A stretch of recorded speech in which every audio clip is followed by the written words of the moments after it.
السلام عليكم ورحمة الله وبركاته. إن الحمد لله نحمده ونستعينه ونستغفره ونعوذ بالله من شرور أنفسنا ومن سيئات أعمالنا. من يهده الله فلا مضل له ومن يضلل فلا هادي له. أشهد أن لا إله إلا الله وحده لا شريك له وأشهد أن محمدًا عبده ورسوله. يا أيها الذين آمنوا اتقوا الله حق تقاته ولا تموتن إلا وأنتم مسلمون. يا أيها الناس اتقوا ربكم الذي خلقكم من نفس واحدة وخلق منها زوجها وبث منهما رجالا كثيرا ونساء واتقوا الله الذي تساءلون به والأرحم إن الله كان عليكم رقيبا. يا أيها الذين آمنوا اتقوا الله وقولوا قولا سديدا يصلح لكم أعمالكم ويغفر لكم ذنوبكم ومن يطع الله ورسوله فقد فاز فوزا عظيما. أما بعد فإن أصدق الحديث كتاب الله وخير الهدي هدي محمد صلى الله عليه وعلى آله وسلم وشر الأمور محدثاتها وكل محدثة بدعة وكل بدعة ضلالة وكل ضلالة في النار. Ayolah ikhwah azakumullah, alhamdulillah kita bersyukur kepada Allah Subhanahu wa taala atas segala nikmat yang Allah karuniakan kepada kita, nikmat Islam, nikmat iman, nikmat sehat, nikmat afiah, nikmat dijauhkan oleh Allah dari berbagai macam malapetaka, nikmat diberikan hidayah di atas Islam dan sunnah. Ini merupakan nikmat yang paling besar yang wajib kita syukuri. Atas semua nikmat yang Allah karuniakan kepada kita, maka nikmat yang paling besar yaitu nikmat Islam dan sunnah. Kita diberikan hidayah di atas Islam dan kita diberikan hidayah di atas sunnah Nabi sallallahu alaihi wa ala alihi wasallam. Kemudian kita juga bersyukur kepada Allah SWT diberikan hidayah taufik oleh Allah untuk senantiasa menuntut ilmu syar'i. Ini merupakan kewajiban atas setiap muslim dan muslimah. Wajib bagi siapa aja, wajib thalabul ilmi syar'i. Apakah dia orang tua, seorang anak, seorang pemimpin, rakyat, pejabat, bawahan, orang kaya, orang miskin, wajib bagi mereka semuanya menuntut ilmu syar'i. Karena Nabi bersabda SAW, talabul ilmi faridatun ala kulli muslimin. Menuntut ilmu wajib atas setiap muslim. Kalau disebutkan muslim termasuk muslimah, wajib.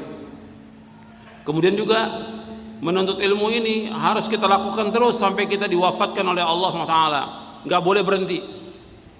Nggak ada dalam Islam berhenti nuntut ilmu, nggak ada.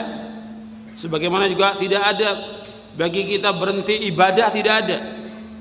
Ibadah terus sampai mati, nuntut ilmu juga wajib kita tuntut sampai kita mati.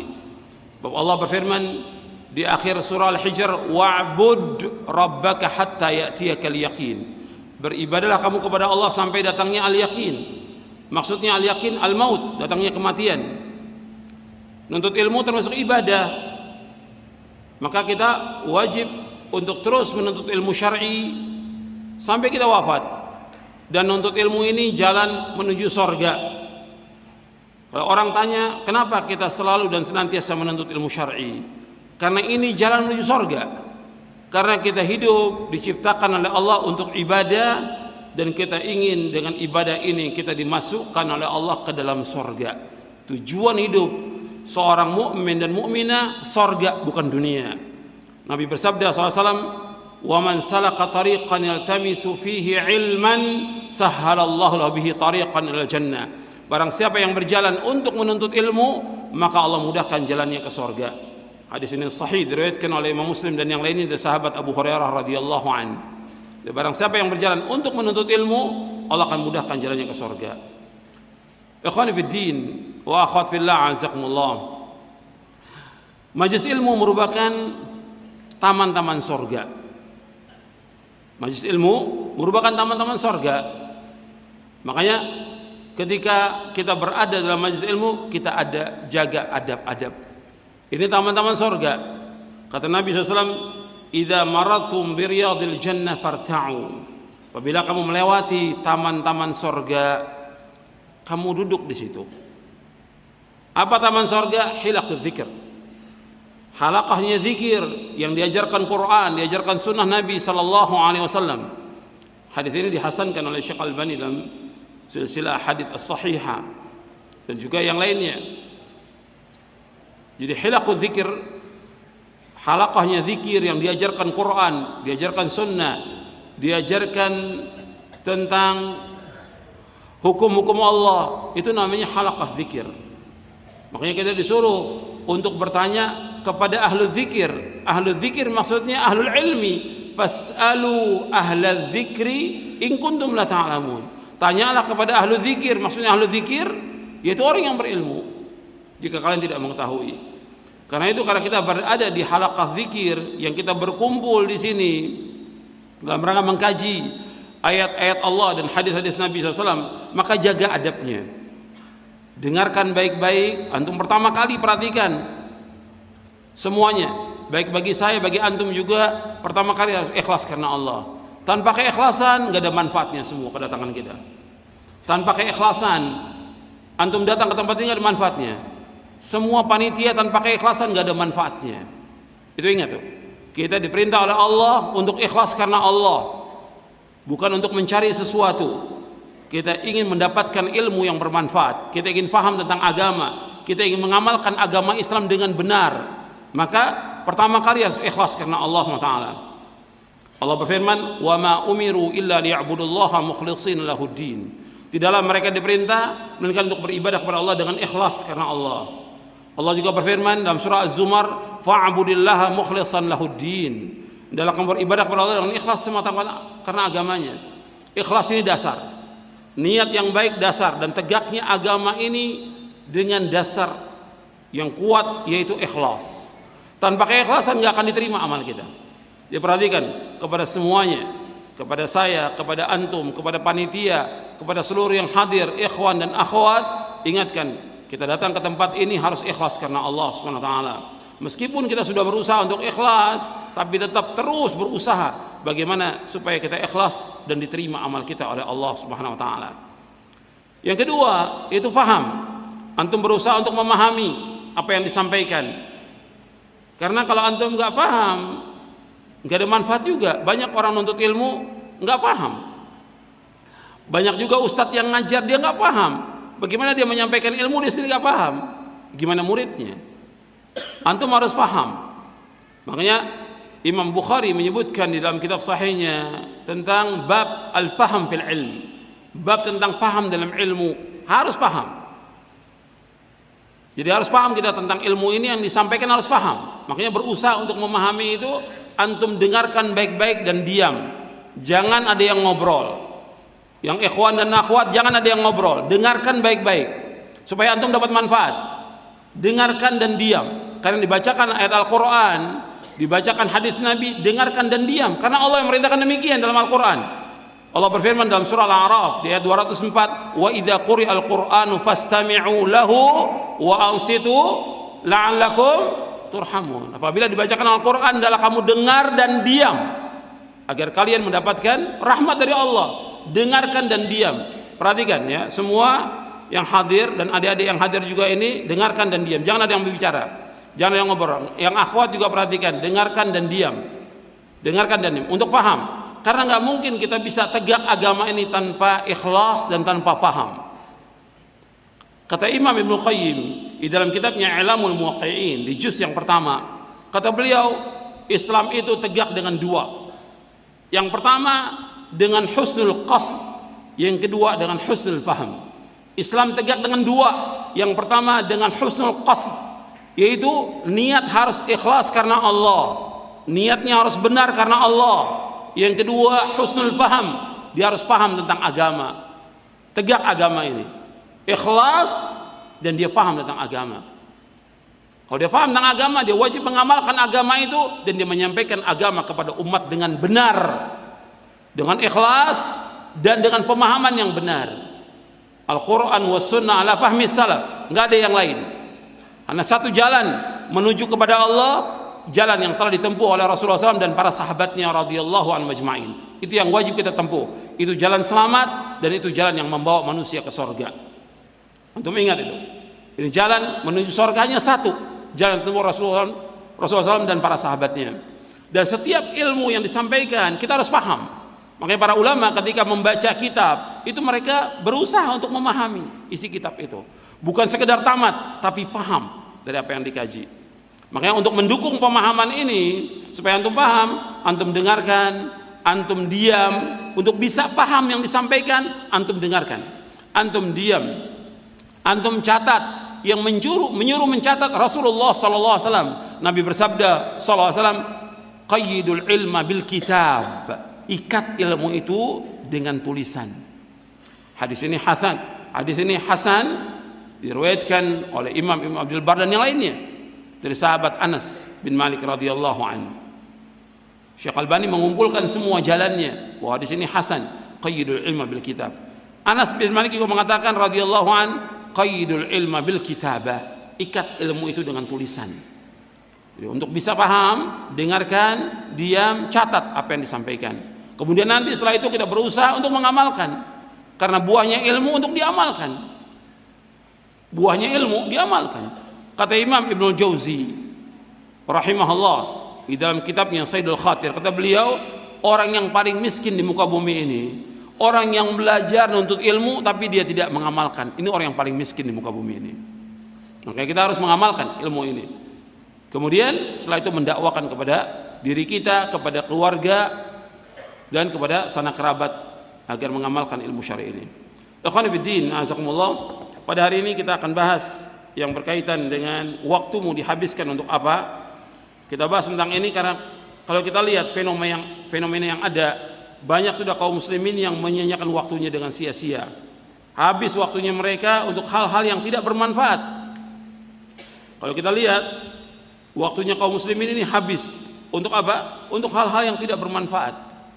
Makanya kita harus berusaha bagaimana memanfaatkan waktu ini dengan sebaik-baiknya. Bahwa waktu ini merupakan ra'su malin. Waktu itu apa? Ra'su mal. Rasmal. Apanya rasmal? Artinya modal. Waktu itu. Kalau kita gunakan dengan sebaik-baiknya waktu ini untuk melaksanakan ketaatan kepada Allah, ibadah kepada Allah, kita pasti akan beruntung. Tapi ketika waktu itu digunakan buat yang sia-sia, maka kita pasti akan rugi, pasti sudah. Makanya Allah Subhanahu wa taala berfirman, "Wal 'ashr innal insana lafi khusr illa alladziina aamanu wa 'amilus shalihat wa tawashaw bil haqq wa tawashaw bis sabr." Wal 'ashr, demi masa, demi waktu. Jadi Allah mengingatkan kepada kita demi masa, demi waktu. Tolong diperhatikan, jangan ada yang main HP. Jangan main HP, jangan foto-foto. Di belakang masih foto-foto. Dengarkan baik-baik. Allah berfirman, wal 'ashr, perhatikanlah waktu, perhatikanlah masa. Innal insana lafi khusr, sesungguhnya manusia sungguh-sungguh dalam kerugian. Illal ladzina amanu, kecuali orang beriman, wa amilus shalihat, dan beramal saleh, wa tawasaw bil haqq wa tawasaw bis sabr, saling berwasiat dengan kebenaran dan saling berwasiat dengan kesabaran. Allah menyebutkan dalam ayat ini wal 'ashr, perhatikan waktu. Allah bersumpah dengan waktu atau dengan masa. Allah punya hak. Karena seluruh yang ada di langit dan bumi ini semuanya makhluk Allah. Allah bersumpah dengan makhluknya, tidak ada masalah. Tapi kalau kita bersumpah dengan makhluk, tidak boleh. Nggak boleh. Kita wajib bersumpah dengan nama Allah. Nggak boleh bersumpah dengan demi Rasulullah, demi Ka'bah, tidak boleh. Ini syirik dan kufur, tidak boleh. Kita harus bersumpah dengan nama Allah. Sebab Nabi bersabda SAW, man halafa bi ghairillahi faqad kafara aw asyrak. Barang siapa yang bersumpah dengan selain nama Allah, maka dia telah kufur atau dia telah berbuat syirik. Tidak bersumpah harus dengan nama Allah. Tapi Allah bersumpah dengan makhluknya, nggak ada masalah. Wal 'ashr wasyams wadduha wal lail dan yang lainnya, itu nggak ada masalah. Nah, Allah ketika bersumpah dengan waktu, Allah menyuruh kita untuk memperhatikan apa? Waktu ini perhatikan. Kata Allah, innal insana lafi khusr. Sesungguhnya manusia sungguh-sungguh dalam kerugian. Sesungguhnya manusia sungguh-sungguh dalam kerugian. Semuanya manusia. Alif lam lil istighraq, untuk seluruh manusia rugi. Kecuali Allah, kecualikan 4 di sini. Illal ladzina amanu, kecuali orang beriman. Wa amilus salihat, dan beramal saleh. Wa tawasau bil haq, saling berwasiat dengan kebenaran. Wa tawasau dan saling berwasiat dengan kesabaran. Kamu ditambahkan lagi fawaid dari ayat ini ada 5, yaitu yang dikecualikan orang yang beriman, kemudian yang kedua orang berilmu. Karena apa? Karena nggak mungkin kita melakukan amal soleh tanpa ilmu. Orang yang berilmu dimuliakan oleh Allah, orang yang punya ilmu syar'i. Yang ketiga, amal-amal soleh. Yang keempat, saling berwasiat dengan kebenaran. Yang kelima, saling berwasiat dengan kesabaran. Jadi ikhwan fillah, azakumullah, waktu ini sangat penting, dan kita diberikan oleh Allah waktu di dunia ini sangat sebentar. Ya, setengah hari atau 1 hari. Umur kita, umur umat Nabi Muhammad 60 sampai 70 tahun. Kata Nabi, a'maru ummati baina 60 wa 70. Wa qalla may yajuz dzalik. Kata Nabi, umatku itu umurnya 60 sampai 70, sedikit yang lewat dari 70. Jadi sedikit yang lewat dari 70 tahun, sedikit sekali. Makanya 60 70 ini kalau dibandingkan dengan kehidupan akhirat, 60-70 tahun itu seolah-olah kita hidup ini hanya setengah hari atau 1 hari. Di waktu pagi atau waktu petang. Asyiyatan au duhaha. Di waktu sore atau waktu pagi kita hidup dunia ini. Jadi Allah menyebutkan demikian, 1 hari kita hidup ini. Maka kalau 1 hari kita berlomba-lomba dan melakukan amal-amal ketaatan. Tapi kita lihat manusia ini banyak rugi. Kenapa? Ya kita lihat fenomena yang ada, sedikit orang yang melakukan ketaatan. Yang ngaji aja, ya, meskipun sekian banyak nih ribuan, dibandingkan yang nonton konser musik, lebih banyak yang nonton konser musik. Yang ngaji dengan yang tidak ngaji banyak yang mana? Yang tidak ngaji. Jadi sedikit orang yang mau melaksanakan ketaatan. Terbanyak manusia tidak tahu, kata Allah. Walakinna aktsaran nasi la ya'lamun. Kebanyakan manusia tidak tahu. Walakinna aktsaran nasi la yashkurun. Kebanyakan manusia tidak bersyukur pada Allah. Yang banyak itu bukan ukuran kebenaran. Makanya kita berusaha menjadi yang sedikit. Wa qalilun min ibadiyasy syakur. Sedikit, gunakan waktu ini yang sebaik-baiknya. Kalau kita lihat fenomena, saya lihat di buku saya ini fenomena yang ada, ya, kita nggak akan bahas, ya, panjang karena ada beberapa poin-poin yang penting karena waktu kita juga terbatas, nggak mungkin semua isi buku kita bahas.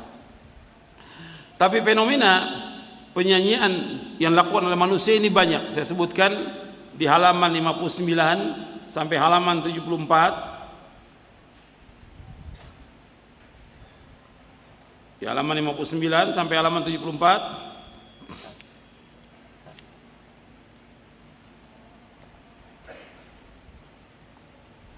Jadi fenomena di bab yang ketiga, ya, fenomena penyanyian waktu yang dilakukan oleh kaum muslimin.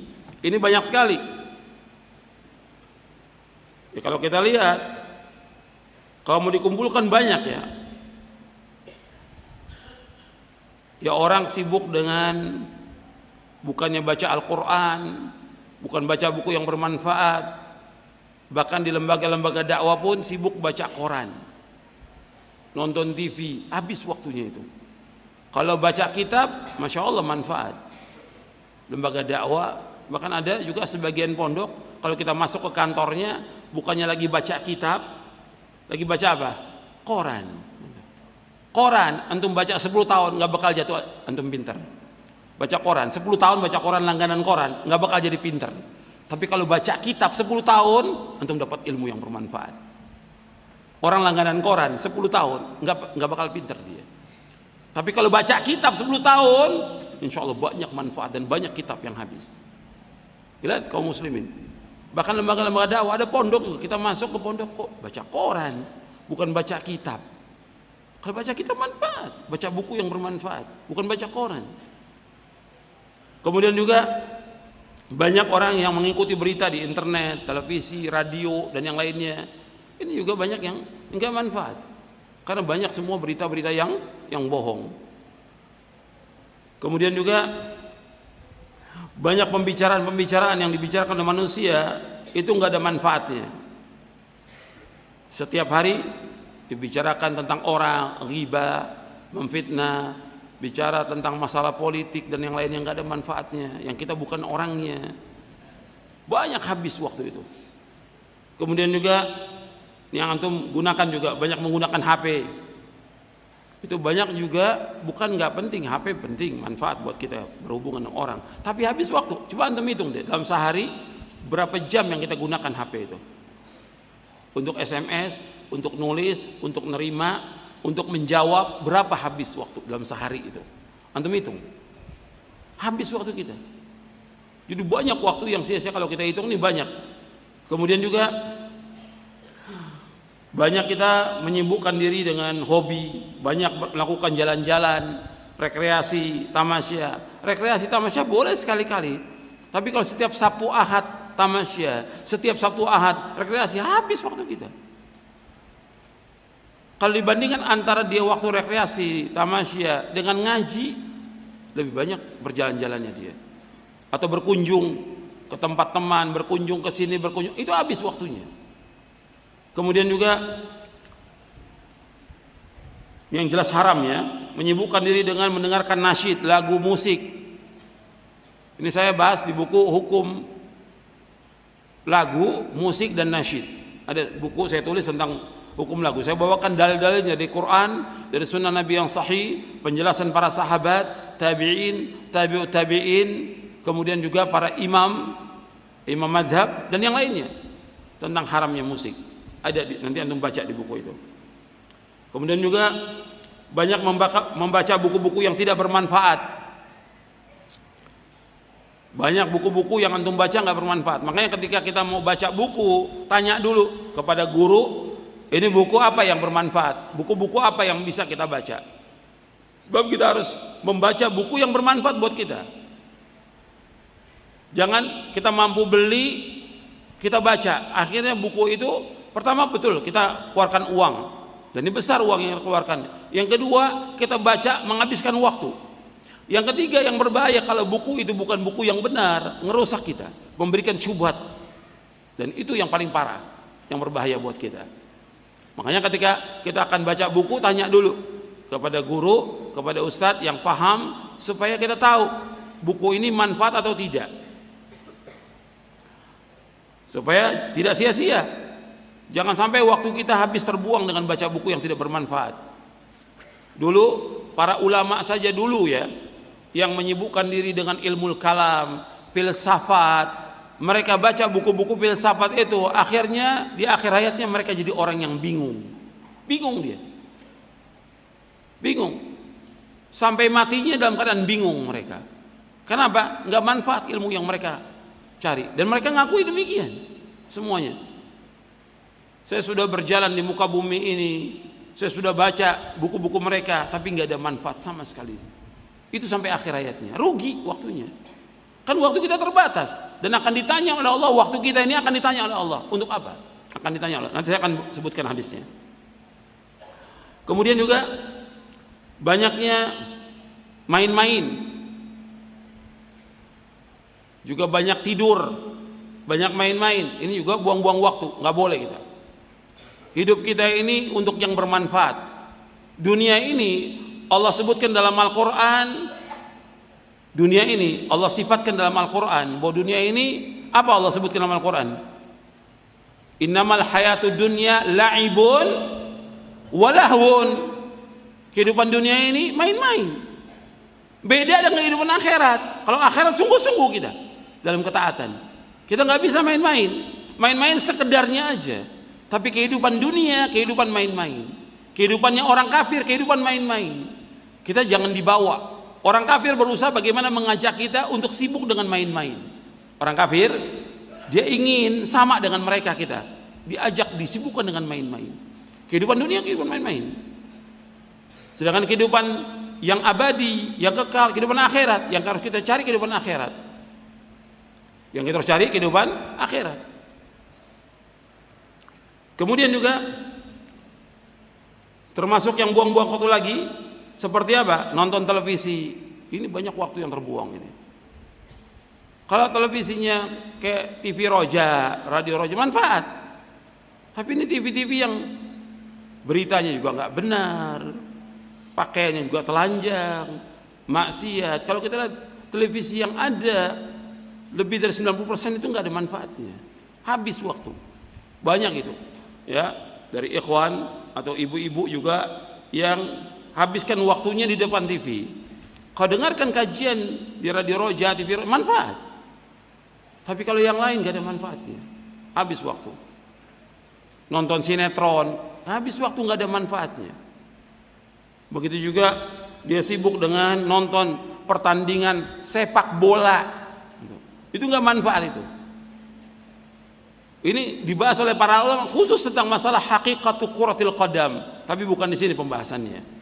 Ada buku khusus dibahas oleh seorang syekh setebal ini, 500 halaman bukunya. Judulnya Hakikatu Quratil Qadam, hakikat main bola itu bagaimana menurut syariat. Dibahas panjang lebar di buku itu, 500 halaman. Banyak yang tidak manfaat kalau kita lihat, habis waktu nonton bola, ikut main bola. Bukan berarti nggak boleh, sekedarnya boleh, sekedarnya, tapi jangan habis waktu untuk itu, nggak boleh. Sampai nggak semangat lagi dia belajar, nuntut ilmu gara-gara main bola, nggak boleh dalam Islam. Itu hanya sekedarnya aja boleh, sekedarnya aja boleh. Tapi jangan sampai habis waktu kita buat yang demikian, bahkan sampai buang-buang waktu atau mendengarkan lawakan atau yang lainnya. Dan juga kalau kita lihat dari permainan bola ini banyak juga menimbulkan al-wala wal bara kepada orang-orang kafir. Dan ini nggak boleh. Jadi banyak juga akibat yang jelek. Nonton bola itu atau bermain bola dia wala. Wala artinya apa? Setia, loyalitas, cinta kepada siapa? Kepada orang kafir, membanggakan orang-orang kafir. Nggak boleh dalam Islam, hukumnya haram. Makanya harus ada barok kita kepada orang-orang kafir. Nggak boleh mencintai mereka, nggak boleh mengagungkan mereka, nggak boleh memuji mereka, nggak boleh mengangkat mereka, tidak boleh. Orang kafir sudah dihinakan oleh Allah dalam Al-Quran. Nggak boleh kita memuji, menyanjung mereka, tidak boleh. Apalagi sampai tasyabbuh, meniru-niru mereka, gaya hidup mereka, gaya-gaya mereka, nggak boleh dalam Islam. Kata Nabi, man tasyabbaha biqaumin fahuwa minhum. Kata Nabi SAW, barang siapa menyerupai satu kaum maka dia termasuk golongan mereka. Ini panjang kalau bicara soal bola aja, banyak sudah yang dari akidah aja udah banyak orang-orang yang dia wala kepada orang kafir, justru dia barak kepada orang-orang Islam. Maksudnya dia barak kepada orang kafir dan cinta kepada orang Islam. Kemudian juga banyak melakukan angan-angan yang kosong, banyak mengikuti berita politik, ya, tentang partai, tentang pejabat, tentang pemilu, tentang jabatan, tentang segala macam yang gak ada manfaatnya. Habis waktu kita dengan demikian. Maka salah kalau ada orang menganjurkan orang untuk masuk ke politik, salah. Justru orang diajarkan nuntut ilmu syar'i, belajar agama yang benar, paham agama yang amalkan Islam ini, bukan ke politik. Jadi jangan dengarkan orang politikus, jangan. Dengarkan para dai, dengarkan para ulama. Syekh Al-Albani rahimahullah mengatakan minas siyasatil an tarku siyasa. Kata Syekh Al-Albani rahimahullah, termasuk politik sekarang ini meninggalkan politik. Karena politik yang ada, politik yang kotor, bukan politik syar'i. Undang-undang yang ada bukan undang-undang Islam. Belum lagi di situ ada saling menjatuhkan, saling merusak, saling menyogok, hasad dan yang lain, sudah semua terjadi kerusakan yang ada di dalamnya. Dan ketika dia sudah naik mendapatkan jabatan, apa dia membela Islam? Dia nggak bela Islam. Yang penting saya sudah dapat kursi. Habis itu nggak ada lagi yang perjuangkan buat Islam. Jadi slogan-slogan yang dia sampaikan semuanya slogan yang bohong.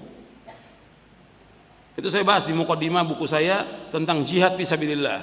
Jihad fisabilillah saya jelaskan tentang kondisi politik dan juga partai-partai yang ada di buku itu. Kemudian juga habis juga waktu untuk kerja, untuk dagang, untuk usaha, untuk tugas. Waktu untuk kerja wajib kita kerja, wajib dagang, wajib mencari nafkah, wajib. Tapi jangan habis waktu kita buat itu.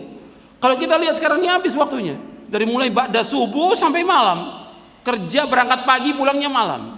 Sampai ditinggalkan kewajiban dia sholat berjamaah, ditinggalkan dia untuk membaca Al-Quran, ditinggalkan kewajibannya kepada orang tuanya, kewajiban kepada istri, kepada anak, ditinggalkan karena apa? Kerja, dagang, usaha.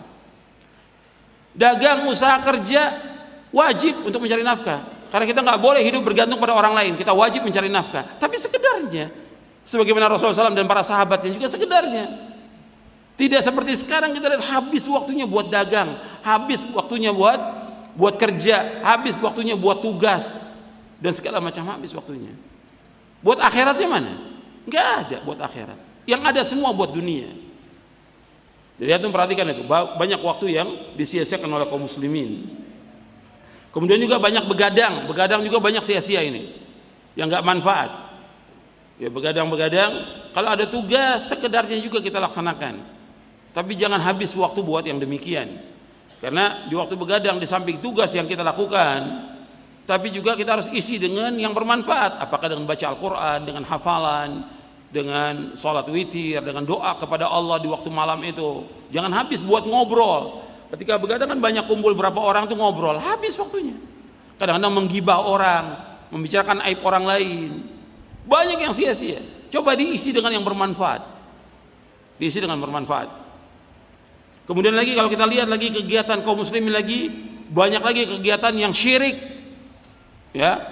Antum lihat kebanyakan kaum muslim ini kegiatan-kegiatan syirik, dengan ziarah-ziarah kubur wali, ke kubur habib, kubur kiai, mereka datang ke sana untuk minta. Ini perbuatan syirik.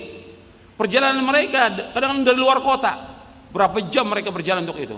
Kemudian untuk berbuat syirik, seluruh amalnya akan habis kalau orang berbuat syirik. Kita hidup ini diperintahkan oleh Allah untuk mentauhidkan Allah. Wa ma khalaqtul jinna wal insa illa liya'budun. Tidak ciptakan jin dan manusia melainkan untuk beribadah kepadaku, mentauhidkan Allah, bukan berbuat syirik. Orang kalau berbuat syirik, seluruh amalnya akan hapus. Pahala salatnya, puasanya, zakatnya, hajinya, sedekahnya, semuanya hapus. Sebagaimana Allah berfirman kepada Nabi Muhammad SAW. Allah mengatakan kepada Nabi Muhammad SAW, la in asyrakta la yahbatanna amaluka wa la takunanna minal khasirin. Seandainya engkau Muhammad berbuat syirik, akan hapus seluruh amal-amalmu dan engkau termasuk orang-orang yang merugi. Dalam surah Az-Zumar surah 39 ayat 65. Kalau engkau Muhammad berbuat syirik, akan hapus seluruh amal-amalmu. Hapus amalnya. Makanya jangan sampai kita berbuat syirik. Banyak orang-orang yang habiskan waktunya untuk berbuat syirik, yang dia wajib taubat kepada Allah, kembali dia kepada Islam yang benar, mentauhidkan Allah. Kemudian juga banyak kali kegiatan-kegiatan bid'ah. Kalau antum lihat orang-orang yang melakukan bid'ah, habis waktunya dia untuk berbuat bid'ah, sibuk dengan perbuatan bid'ah, binasa. Orang kalau sibuk dengan perbuatan yang tidak mengikuti sunnah akan binasa. Kita ini harus semangat dalam melakukan ketaatan kepada Allah. Waktu kita harus kita habiskan untuk taat kepada Allah Taala. Nabi bersabda dalam satu hadis yang diriwayatkan oleh Imam Ibn Hibban, kata Nabi SAW, inna likulli ummatin, inna likulli amalin syirrah, inna likulli amalin syirrah wa likulli syirratin fatrah, faman kana fatratu ila sunnati faqad ihtada wa man kanat ila ghairi dzalik faqad halak. Sesungguhnya setiap amalan itu ada masa-masa semangatnya, ada masa-masa lelah dan letihnya. Barang siapa yang semangat, lelah dan letihnya karena melaksanakan sunnahku, maka dia dapat petunjuk. Dan barang siapa yang semangatnya, lelah hatinya bukan karena sunnahku, faqad halak, maka dia binasa. Jadi orang yang berbuat bid'ah itu Nabi menyebutkan binasa. Hadis ini sahih di dalam Sahih Ibn Hibban dan juga dalam yang lainnya diriwayatkan juga oleh Imam Ahmad. Jadi antum perhatikan bahwa kita harus semangat, lelah letih kita dalam melaksanakan sunnah-sunnah Nabi SAW. Jangan sampai kita jatuh dalam perbuatan bid'ah. Kemudian juga ya khonifuddin azakumullah, bahwa kita ini akan ditanya oleh Allah pada kiamat tentang apa yang kita lakukan. Antum lihat di halaman 50. Di halaman 50.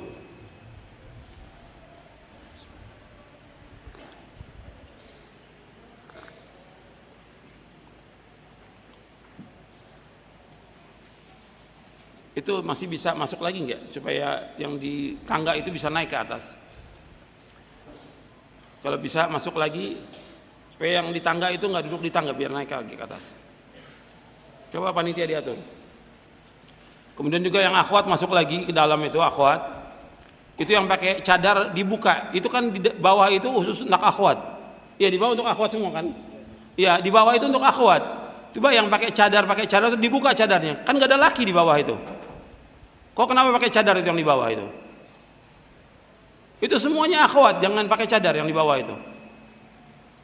Itu coba yang di pojok yang main HP dimatikan itu HP-nya.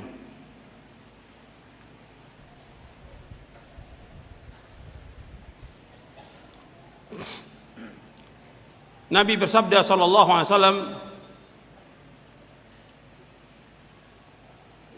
coba antum agak maju lagi sedikit. Agak maju lagi sedikit. Kesian yang di bawah itu, yang di luar kepanasan.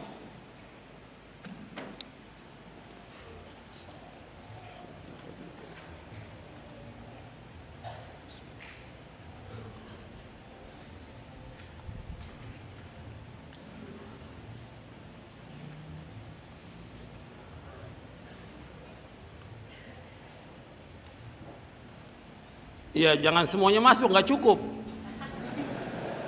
Allahumma shalli wa sallim wa barik alaihi. Ya sebagian aja masuk, nggak semuanya, nggak cukup tempatnya. Ya, tolong dengarkan. Antum lihat di halaman 50.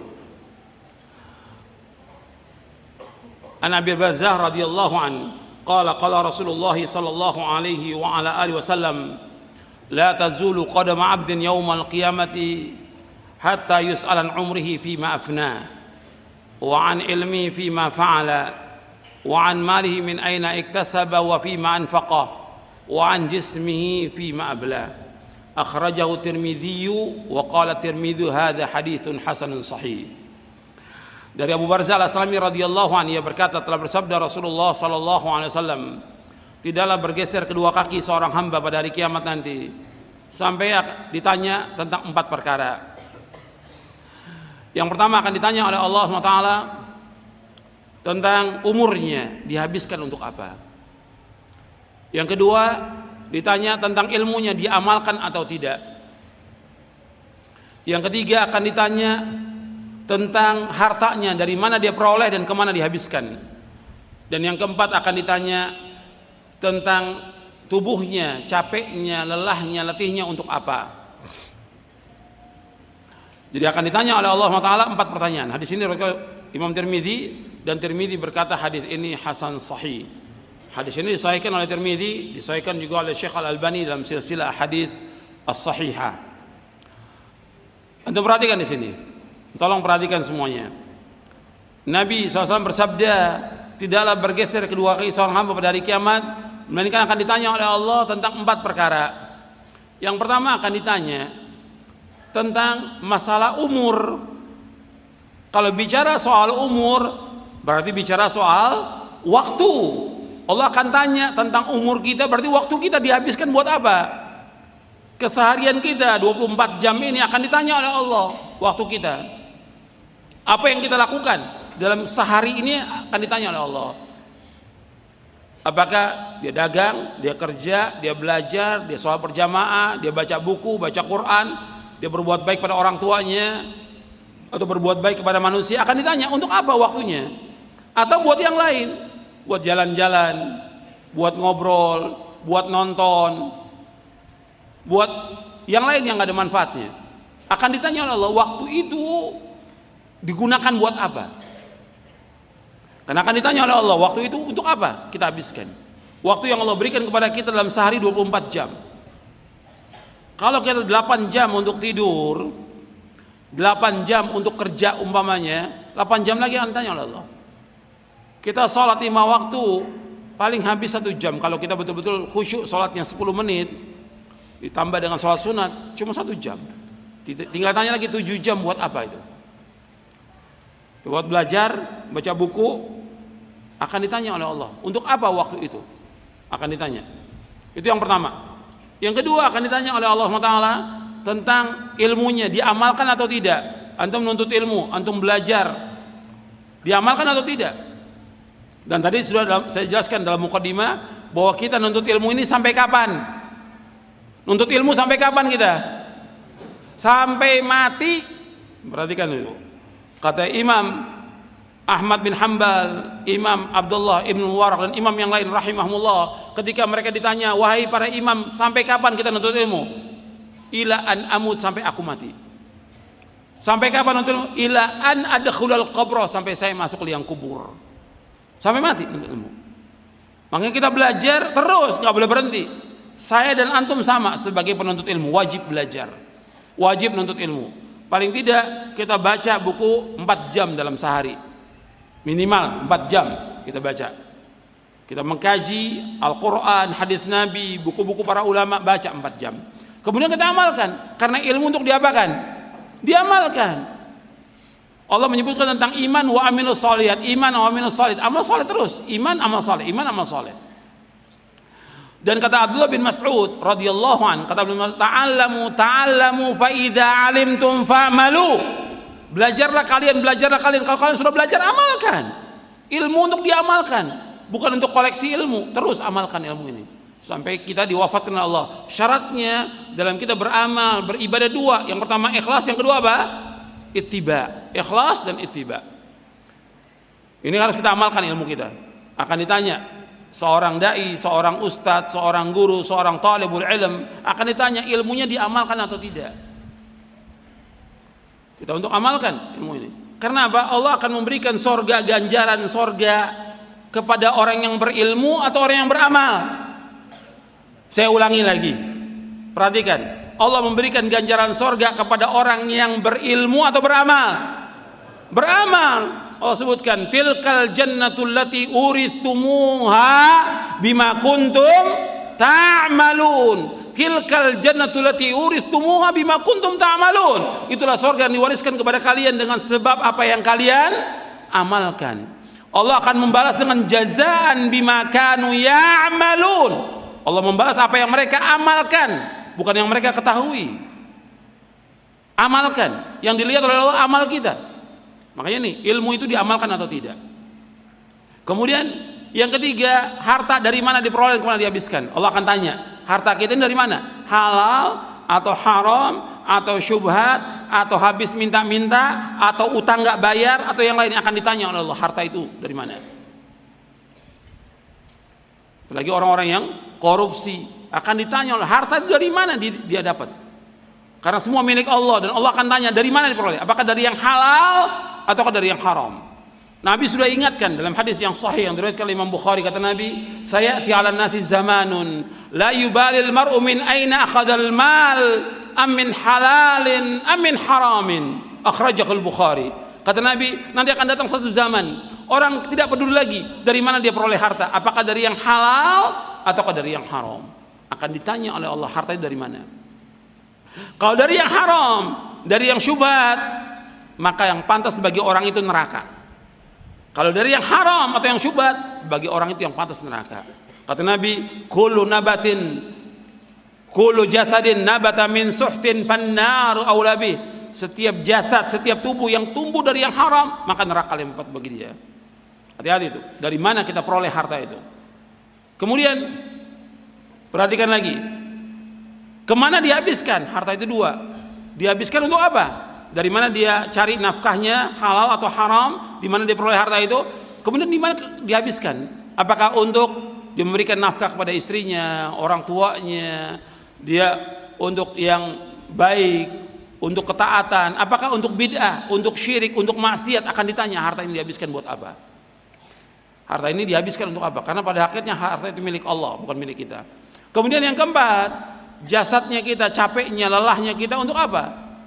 Apakah capeknya kita dengan nuntut ilmu, mengajar, berdakwah, sholat, tahajud, ibadah, baca Quran, bermunajat kepada Allah? Apakah capeknya kita untuk perbuatan atau kegiatan-kegiatan yang sia-sia? Akan ditanya oleh Allah. Capeknya kita, badan kita ini untuk apa? Kalau capeknya, lelahnya kita dalam rangka taat kepada Allah, ibadah kepada Allah, manfaat selama kita ikhlas. Tapi kalau capeknya bukan untuk yang manfaat yang sia-sia, maka kita rugi. Jadi perhatikan, ini masalah waktu betul-betul untuk gunakan sebaik-baiknya. Jangan sampai sia-sia waktu kita. Dan kita akan ditanya oleh Allah tentang waktu kita.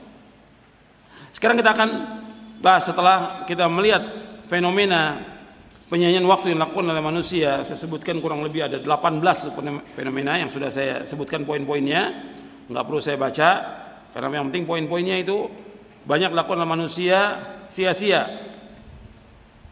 Ini kalau saya sebutkan begini, bukan hanya orang awam yang melakukan sia-sia ini. Bukan hanya orang awam, Anda perhatikan ya. Ketika saya sebutkan penyanyian waktu yang dilakukan oleh manusia, bukan hanya orang awam, terkena kepada para penuntut ilmu, terkena kepada para dai, terkena kepada para ustadz, terkena juga kepada ulama. Banyak para dai juga yang menyanyikan waktunya dengan sia-sia. Seperti yang saya contohkan, kita masuk lembaga-lembaga dakwah atau pondok, bukannya dia sibuk dengan ilmu, sibuk dengan baca, sibuk dengan zikir, sibuk dengan bermanfaat, apa? Dengan baca koran, ngobrol yang sia-sia. Hatta dai-dai juga banyak yang menyanyikan waktunya dengan sia-sia. Banyak. Makanya kita harus betul-betul menghargai waktu ini. Kita akan ditanya oleh Allah tentang waktu kita. Jangan sampai ada waktu yang terbuang dengan sia-sia. Bahkan juga kadang-kadang kita nggak sadar seorang dai ditelepon, ditanya oleh banyak orang yang dia bukan kapasitas untuk menjawab semua pertanyaan. Habis waktunya dia. Yang waktunya kita ini sibuk dengan belajar. Saya dan antum sama. Kita nih sebagai talibul ilm harus sibuk belajar, sibuk baca. Kita nih baca kitab, baru berapa kitab kita tamatkan? Baru berapa kitab? Belum sampai ribuan kitab. Kalau kita bandingkan dengan para ulama terdahulu, kita jauh sekali antara langit dan bumi. Antum lihat Ibnul Jauzi dalam kitabnya Saidul Khatir, dia mengatakan saya masih muda di Baghdad itu baca 20.000 jilid kitab. Masih muda, 20.000 jilid kitab. Belum seperti kitab yang sekarang, tulisannya sudah bagus, dicetak dengan bagus. Masih tulisan tangan dulu. Tulisan tangan, dan juga kertasnya nggak rapi seperti sekarang. Itu 20.000 jilid kitab dibaca. Imam Ibnul Jauzi, bukan Ibnu Qayyim, Imam Ibnul Jauzi dalam kitabnya Saidul Khatir. Kita satu kitab juga belum tamat baca. Bahkan yang berani lagi, yang keterlaluan, ada orang yang baca kitab aja belum tamat, belum bisa bahasa Arab, dakwah, ngajar, nggak boleh, nggak punya hak sama sekali dia untuk dakwah. Karena banyak yang tampil dai-dai yang nggak ngerti, dai karbitan, yang nggak ngerti agama, ceramah. Ini ngerusak agama, orang-orang seperti ini ngerusak agama. Nggak boleh dalam Islam. Orang yang berdakwah wajib dia menuntut ilmu. Nggak boleh dia berdakwah tanpa ilmu. Apalagi bekas pelawak, bekas penyanyi mau dakwah, nggak boleh. Belajar dulu. Bekas pendeta, mantan pendeta, wajib dia belajar agama, Al-Quran wa sunnah ala fahmi salaf, sampai dia menguasai baru dia berdakwah. Gak punya hak sama sekali berdakwah. Karena apa? Allah menyatakan demikian dalam Al-Quran. Antum lihat dalam surah Yusuf, surah 12 ayat 108. Allah berfirman, "Qul hadhihi sabili ad'u ila Allah ala basiratin ana wa man ittaba'ani wa subhanallahi wa ma ana minal musyrikin."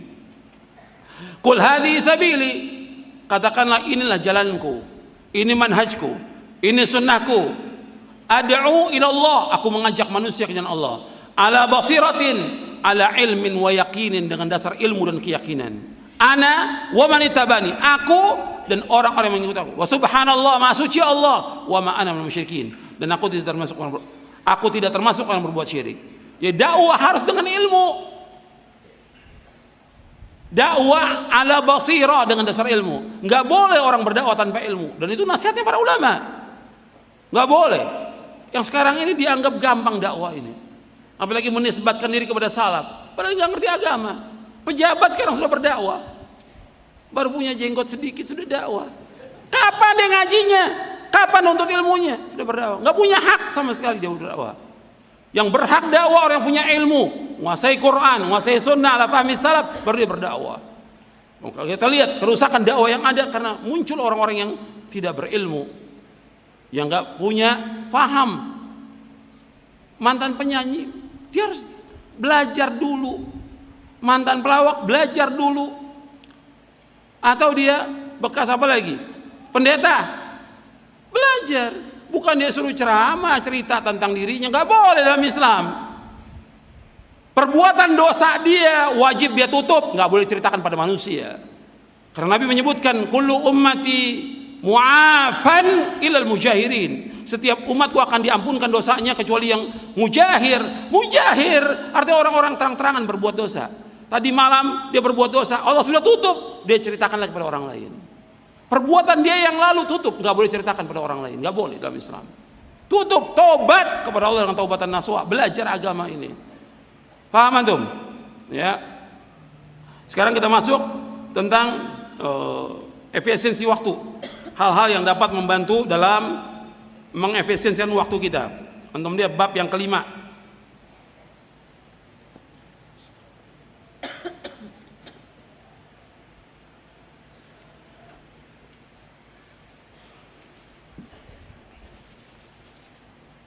Tolong diperhatikan. Ya, yang punya bukunya dilihat, yang tidak punya buku dicatat. Jangan tidur. Perhatikan, jangan tidur, jangan ngantuk.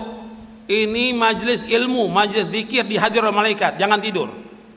Ini bukan tempat tidur. Perhatikan baik-baik. Supaya antum manfaat. Kita ingin saya manfaat, antum juga manfaat. Waktu kita jangan terbuang dengan sia-sia. Hal-hal yang dapat membantu dalam mengefisienkan waktu. Artinya hal yang dapat membantu kita dalam kita menggunakan waktu ini untuk hal yang bermanfaat. Yang pertama, ini enggak semuanya saya baca. Ada berapa? Mungkin ada 10 yang perlu saya baca kepada antum. Sadar akan pentingnya waktu. Jadi waktu ini betul-betul kita ini terbatas. Allah berfirman dalam surah Al-Mu'minun ayat 112, 113. Qala kam labithtum fil ardi adada sinin. Qalu labithna yawman aw ba'da yawmin fas'alil 'addin. Allah berfirman, berapa tahunkah lamanya kalian tinggal di bumi? Mereka menjawab, kami tinggal di bumi sehari atau setengah hari. Maka tanyakanlah kepada mereka yang menghitung. Dan perhatikan, Allah sebutkan di sini bahwa kita tinggal di bumi setengah hari atau satu hari. Dibandingkan dengan apa? Dibandingkan dengan apa? Dengan kehidupan akhirat yang jutaan tahun. Kita ini pada hakikatnya umur kita 60 atau 70 tahun, kita ini cuma setengah hari hidup ini. Kalau setengah hari mesti kita berlomba-lomba melakukan amal-amal ketaatan. Setengah hari kita hidup ini atau satu hari. Imam Ibnu Jauzi rahimahullah berkata, sepatutnya bagi manusia mengetahui kemuliaan waktu dan kadar waktunya. Jangan ia sia-siakan waktunya walaupun hanya 1 menit tanpa ada ketaatan kepada Allah SWT. Dalam Sayyidul Khatiyah. Jadi 1 menit aja kita harus betul-betul gunakan waktu yang sebaik-baiknya. Saya ambil contoh, ya, tolong perhatikan. Contoh 1 menit, ya, antum umpamanya, ini kan orang banyak ya wudunya antri. Lagi antum antri wudu, bisa kan antum ucapkan astagfirullah, astagfirullah, astagfirullah, subhanallah, walhamdulillah, akbar, la haula wala quwwata. Bisa nggak itu? Bisa. Manfaat nggak itu? Manfaat. Antum nunggu bis, nunggu kereta, atau sambil bawa motor, bisa antum berzikir kepada Allah. Manfaat tidak? Manfaat. Jadi hatta 1 menit manfaat waktu itu. Kita nunggu. Jadi waktu itu harus berharga. Apa yang bisa kita baca, kita baca. Kita bawa mobil, berzikir kepada Allah. Macet, kita bisa lakukan yang lain. Bisa baca, atau bisa nulis, catat, atau sambil dengarkan ayat Al-Quran. Nanti jalan lagi, kita berzikir lagi kepada Allah. Banyak waktu yang bermanfaat yang bisa kita lakukan. Kita kadang-kadang nggak gunakan itu. Kesempatan-kesempatan itu banyak sekali yang kita bisa berzikir kepada Allah. Sebab semua umur kita akan ditanya oleh Allah. Maka jangan kita disibukkan dengan dunia, jangan disibukkan dengan angan-angan kosong. Kalau orang kafir, mereka sibuk dengan dunia. Memang mereka dikasih kenikmatan apa? Dunia, semuanya. Makanya dunia ini bagi orang yang beriman apa? Penjara. Ad-dunya sijnul mu'min wa jannatul kafir, kata Nabi SAW. Dunia itu penjaranya bagi orang beriman, surga bagi orang kafir. Hadis sahih riwayat Muslim dan Tirmidzi. Orang kafir Allah sebutkan dalam Al-Quran, "Dzarhum ya'kulu wa yatamatta'u wa yulhimul amal fasawfa ya'lamun. Biarkan mereka dunia makan dan bersenang-senang dan dilalaikan oleh angan-angan kosong. Mereka kelak akan mengetahui akibat perbuatannya. Dalam surah Al-Hijr ayat 3. Ya, orang-orang kafir ini angan-angannya kosong, cita-citanya panjang. Orang-orang kafir. Kalau beriman tidak, apa yang bisa kita lakukan sekarang? Tujuan kita satu. Apa? Masuk sorga. Itu tujuan kita. Kita ini hidup tujuannya satu, masuk sorga. Makanya Nabi SAW selalu minta kepada Allah, minta sorga dijauhkan dari api neraka. Tujuan itu. Maka kita berusaha, berjuang siang dan malam bagaimana supaya kita bisa masuk sorga. Adapun dunia, sukses dunia, ini sukses yang semu. Sukses yang abadi kapan? Di akhirat. Yang kita cari bukan dunia. Kalau orang kafir yang dicari apa? Kalau orang kafir yang dicari apa? Dunia. Kalau orang beriman yang dicari apa? Akhirat. Kalau kita cari akhirat, dunia pasti akan ikut. Pasti akan ikut. Kita nggak boleh meninggalkan dunia, dalam artian kita nggak mau cari nafkah, nggak mau kerja, nggak boleh. Nggak boleh, nggak mau menikah, nggak boleh. Tetap harus jalankan sesuai dengan contoh Nabi SAW. Dijalankan. Tapi jangan kita disibukkan dengan apa? Dengan dunia. Nanti kita akan bahas tentang zuhud. Makanya orang-orang kafir itu ketika mereka masuk ke liang kubur, mereka minta dikembalikan. Orang-orang fasik, orang-orang munafik, orang-orang kafir, ketika mereka masuk ke liang kubur, mereka menyesal. Mereka menyesal. Allah sebutkan di sini dalam surah Al-Mu'minun ayat 99 ayat 100, Allah berfirman, hatta idza ja'ahumul mautu qala rabbirji'un la'alli a'malu salihan fima tarakt kalla inna kalimatun huwa qailuha wa min wara'ihim barzakhun ila yaumi yub'atsun. Demikianlah keadaan orang-orang kafir hingga apabila datang kematian kepada mereka, ia berkata, ya Rabbku, kembalikanlah aku ke dunia agar aku dapat berbuat kebajikan yang telah aku tinggalkan. Sekali-kali tidak, sungguh itulah dalih yang diucapkan saja, dan di hadapan mereka ada barzakh sampai pada hari mereka dibangkitkan. Anda perhatikan di sini, orang-orang kafir, orang-orang munafik, orang-orang fasik ketika datang kematian, mereka minta dikembalikan. Enggak ada manfaatnya omongan ini. Minta dikembalikan dunia. Mereka mengatakan la'alli amalu salihah, barangkali kami bisa melakukan amal soleh. Udah enggak ada manfaatnya. Makanya melakukan amal soleh kapan? Sekarang. Kita berlomba-lomba melakukan amal soleh. Jadi mereka menyesali. Penyesalan itu nggak ada manfaatnya. Sama dengan orang kafir, ketika mereka dimasukkan ke dalam neraka, mereka mengatakan kepada Allah, ya Allah, keluarkan kami dari neraka. Kami akan tebus dengan sepenuh bumi emas. Sepenuh bumi emas. Bermanfaat atau tidak? Nggak bermanfaat. Mereka kekal dalam neraka selama-lamanya. Wa ma hum bikharijina minha. Mereka nggak akan keluar dari neraka selama-lamanya. Makanya kita gunakan waktu kita dengan sebaik-baiknya. Dan Anda perhatikan bahwa waktu ini sangat berharga. Nabi bersabda SAW dalam hadis yang sahih yang diriwayatkan oleh Imam Bukhari, Tirmidzi, Ibnu Majah, Ahmad, Darimi dan yang lainnya dari sahabat Ibnu Abbas radhiyallahu anhu, Nabi bersabda sallallahu alaihi wasallam, ni'matani maghbunun fi ma katsirun minan nas as-sihhatu wal faragh. Antum lihat di halaman 89, halaman 90. Kata Nabi, ni'matani maghbunun fi ma katsirun minan nas as-sihhatu wal faragh. Ada dua nikmat yang banyak manusia tertipu dengan dua nikmat itu, yaitu waktu sehat dan waktu luang. Nikmat sehat dan waktu luang, banyak manusia tertipu. Hadis ini sahih riwayat Bukhari, Tirmidzi, Ibnu Majah dan yang lain dari sahabat Ibnu Abbas. Kata Ibnu Battal rahimahullah, mana hadis tersebut, seorang tidak disebut luang sampai ia cukup dan sehat badannya. Siapa yang memperoleh itu, maka hendaklah ia bersemangat agar tidak tertipu dengan meninggalkan syukur kepada Allah atas nikmat yang Allah berikan kepadanya, dan mensyukurinya dengan mengerjakan perintah-perintah Allah, menjauhkan larangannya.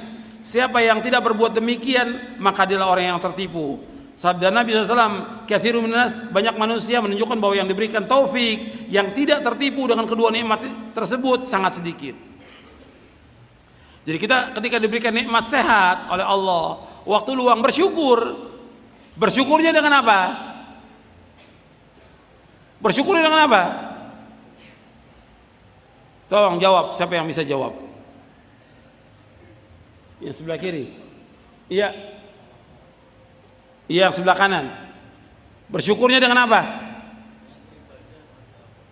Di sini ada penjelasannya. Coba baca lagi. Berarti antum nggak baca bukunya. Coba baca. Mensyukurinya dengan apa? Mensyukurinya dengan apa? Kata Ibnu Battal, mensyukuri dengan apa? Dengan melaksanakan perintah-perintah Allah dan menjauhkan larangannya. Itu syukur. Itu mana syukur yang benar. Kalau di kita syukur itu makan. Syukuran sama syukurin. Makan. Di kita di Indonesia. Syukur itu dengan apa? Melaksanakan ketaatan kepada Allah. Menjauhkan apa? Larangan Allah. Bukan makan. Gak ada. Syukur itu taat kepada Allah. Syukur itu taat kepada Allah. Syukur. Melaksanakan perintah Allah. Menjauhkan larangannya. Banyak orang yang salah paham. Syukur itu dianggap oleh mereka dengan makan. Kumpulkan orang-orang makan. Gak benar yang seperti dalam Islam. Syukur melaksanakan ketaatan. Digunakan uangnya untuk apa? Dengan melakukan ketaatan. Keluarkan zakatnya. Dikeluarkan sedekahnya buat fuqara al-masakin. Dia gunakan buat melaksanakan ibadah haji. Dia gunakan buat umroh. Dia gunakan buat menolong sanak kerabatnya yang susah. Itu digunakan uangnya untuk hal-hal di jalan Allah. Dalam bentuk ketaatan kepada Allah. Dan menjauhkan maksiat. Bukan berjalan-jalan ke tempat maksiat. Bukan dengan syukur itu. Bukan. Bahkan ada orang yang bersyukur dapat harta yang banyak, dia berangkat ke luar negeri, ke negeri kafir. Gak benar. Justru kalau dia mau dengan keluarganya berangkat ke Mekah. Ajak mereka untuk ibadah kepada Allah, taat kepada Allah. Bukan untuk maksiat, bukan safar ke negeri kafir. Gak boleh kita safar ke negeri kafir. Itu ada hukumnya dibahas oleh para ulama tentang masalah itu. Jadi kalau tidak ada kepentingan dia untuk jalan-jalan, gak boleh, gak dibenarkan menurut syariat. Jadi ingat, ketika kita sehat, ketika kita punya waktu yang luang, gunakan kesempatan ini dengan sebaik-baiknya. Kenapa? Suatu waktu kita pasti akan sakit. Kita sebagai manusia mesti akan sakit. Nggak ada orang selamanya sehat, nggak mungkin. Jangankan kita, Nabi Muhammad SAW juga sakit sebagai manusia. Para sahabat juga sakit sebagai manusia. Wali-wali Allah, para sahabat itu semuanya wali Allah, sakit juga. Makanya gunakan waktu sehat dengan ibadah kepada Allah, begitu juga waktu luang kita gunakan untuk taat kepada Allah.